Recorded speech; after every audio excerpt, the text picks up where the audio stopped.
పాల్వంచలో KTPS 6వ దశ నిర్మాణ కార్మికులుగా పనిచేసిన 450 మంది కార్మికులను అర్జీనులుగా గుర్తించాలని పలుమార్లు జెన్కో యాజమాన్యానికి విన్నవించుకున్నా స్పందించడం లేదని ఆర్టిజన్లు ఆరోపించారు.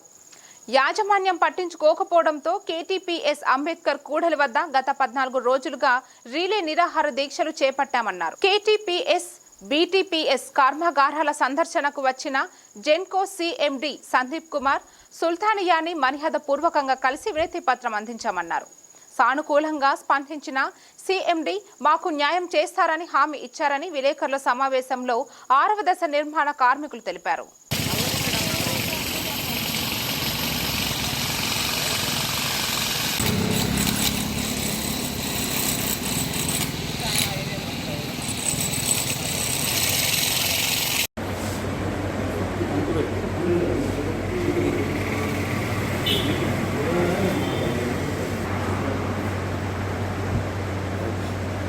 కార్మికులకు గత 16 రోజుల నుంచి కేటీపీఎస్ సెంటర్లో రిలే నిరాహార దీక్ష చేస్తున్నాము.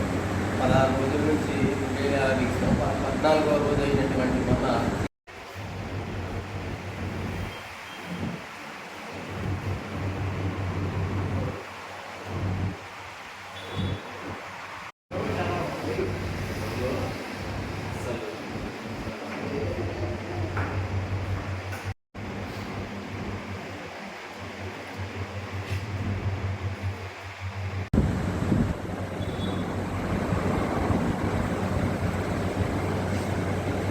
దశ నిర్మాణంలో పనిచేసినటువంటి నిర్మాణ కార్మికులు మేము 2008 నుంచి 2019 నిర్మాణాలలో పనిచేస్తూ గతంలో మమ్మల్ని పనిలో తీసుకోవాలా రెగ్యులర్ కానీ చాలాసార్లు పోరాటం చేశాము. అప్పటి సీఎండీ దేవులపల్లి ప్రభాకర్ రావు గారు మిమ్మల్ని గ్రామ సభలను తీసుకున్న తర్వాత మిమ్మల్ని సెకండ్ లిస్ట్లో తీసుకుంటామని చెప్పి కాలయాపన చేసుకుంటా ఇట్లనే రోజు ఇప్పుడు 10, 12, 14 సంవత్సరాలు అవుతుంటాం.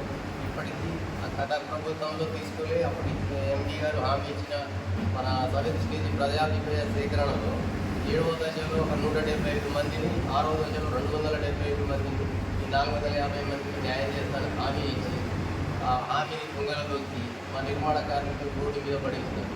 అప్పటికి మేము సిఈ గారి దగ్గర ఆర్టీఐ చట్టం ద్వారా అసలు ఎంతమంది పని చేసుకున్నారు అడగగా 860 మంది మా దగ్గర చేసుకున్నారు నెలవారీ గేట్ పాస్లో. ఇంతకంటే ఎక్కువ మనుషులు లేరని చెప్పినారు. కానీ సిఈ గారు చెప్పిన హామీలో 860 మంది ఉంటే ఆర్టీజన్ చేసేటప్పుడు అదే 6 స్టేజ్లో 1462 మంది ఉన్నారు. ఇంకా 620 మంది ఎక్స్ట్రా సిఈ గారు ఇచ్చిన లెటర్లోనే తప్పు చూపెట్టి దొడ్డిదారిన వాళ్ళని తీసుకొని మమ్మల్ని రోడ్డు మీద పడేసినారు. ఇప్పుడు దీని మీద మాకు న్యాయం చేయాలి.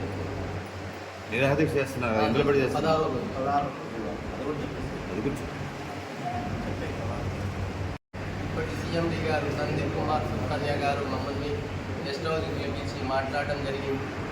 సీఎండీ గారు మేము మెమోరాండం ఇవ్వగా మొత్తం చదివి అక్కడ ఉన్న అధికారులను 23,000 మంది ఆర్టీజన్ తీసుకున్నప్పుడు వీళ్ళని ఎందుకు తీసుకోలేదు అని అడిగారు. అడగగా వారి సమాధానం ఏమీ చెప్పలేదు. సీఎండీ గారు దీన్ని చూసి నేను చదివి కొన్ని రోజుల్లోనే మీకు మంచి కబుర్లు చెప్తాను అని సానుకూలంగా స్పందించారు సీఎండీ గారు. అలాగే ప్రభుత్వం కూడా తొందరగా మా యొక్క సమస్యల్ని మా బాధలను విని మాకు న్యాయం చేయాలని మన ద్వారా మీడియా ద్వారా కోరుతున్నాం. ఇప్పటి వరకు ఎలాంటి హామీ రాలేదు, ఎలాంటి స్పందన లేదు. కానీ వేరే యూనియన్ వాళ్ళు కానీ తర్వాత రాజకీయ నాయకులు కానీ అన్ని పార్టీలు అన్ని వర్గాల వారు మాకు సానుకూలంగా సపోర్ట్ చేస్తున్నారు. వాళ్ళు కూడా మాకు స్పందిస్తున్నారు సానుకూలంగా. ప్రతి నాయకులు కానీ లీడర్స్ కానీ అందరూ మాకు అనుకూలంగా స్పందిస్తున్నారు. అందుకు వారికి మేము పూర్తిగా తెలుపుకుంటున్నాం.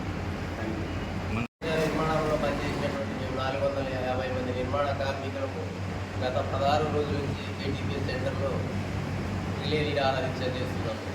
16 రోజుల నుంచి రిలే నిరాహార దీక్ష 14వ రోజు అయినటువంటి మొన్న సీఎండీ గారు మమ్మల్ని గెస్ట్ హౌస్కి పిలిచి మా యొక్క మెమోరాండం తీసుకొని మీ యొక్క సమస్యను సానుకూలంగా విని తొందరలోనే న్యాయం చేస్తారని హామీ ఇవ్వడం జరిగింది. సీఎండీ గారు యజమాని పూర్తిగా మాకు హామీ ఇచ్చిన తర్వాతనే మేము రిలే నిరాహార దీక్షను విరమించుకుంటామని తెలియజేస్తూ మాకు ప్రభుత్వము యజమాన్యము త్వరగా మా మీద దయచేసి అందరి నిర్మాణ కార్మికుల కుటుంబాలు వెలుగు నింపాలని ఆశిస్తున్నాను.